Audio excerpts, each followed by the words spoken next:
We are back with head coach Scott Nagy for our post-game interview, which is presented by CMC Mitchell and Associates. Luke Martin alongside Paxton Guy back in our network studios alongside Coach Watson.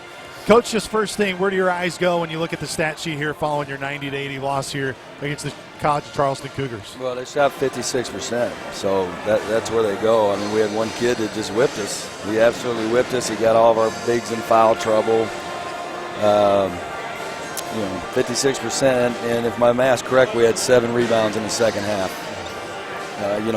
Like we had them at halftime, and we had 7 rebounds. All the things that I thought we would be very good at, we weren't, and all the things I thought we'd struggle at, we didn't. We shot good from the free throw line. We took pretty good care of the ball. I mean, 9 turnovers. All the things I thought we'd struggle at, we didn't. And I thought we'd be tremendous defensively. And I thought, we struggled from the free throw line. We shot those well, but you're not going to beat very many people giving up 90.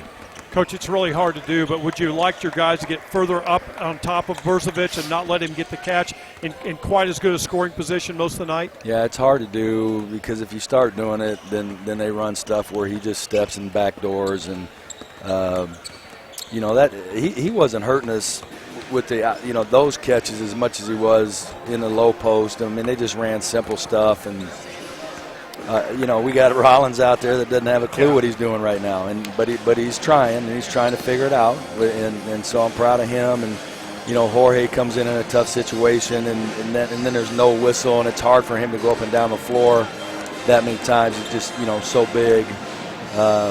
Jarrett gets him foul. Like, our bigs are just constantly in foul trouble. Coach, as you just alluded to, I mean, the game, it seemed like really changed when Antoine Massey got those 2 really quick fouls there early and had to come straight to the bench, because we've talked about it so much in all the practices and in our conversations.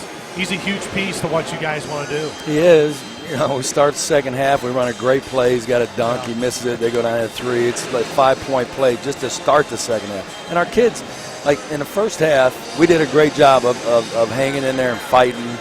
And, to only be down 3 with everything that happened, I was very pleased, even though still defensively we weren't very good.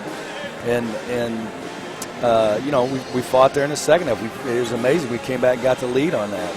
But, and I know this, when you got a good post player, a really good post player, you just give it to him, and it just calms everybody down. And, he's picked to be MVP of the league, and you see why.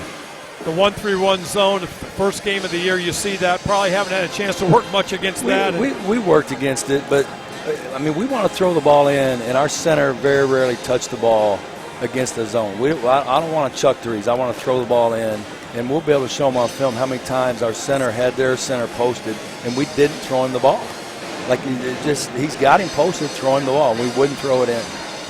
Coach, as you look towards just kind of building off of this, of course, you knew you were going to have pieces in terms of where the offense could come from. Thought Ali Diba there in the second half provided a really needed spark. Man, when he gets downhill, it's we weren't any good offense. We scored 80 points. Offense is not the problem. Yeah. It's definitely not the problem. The defense is the problem.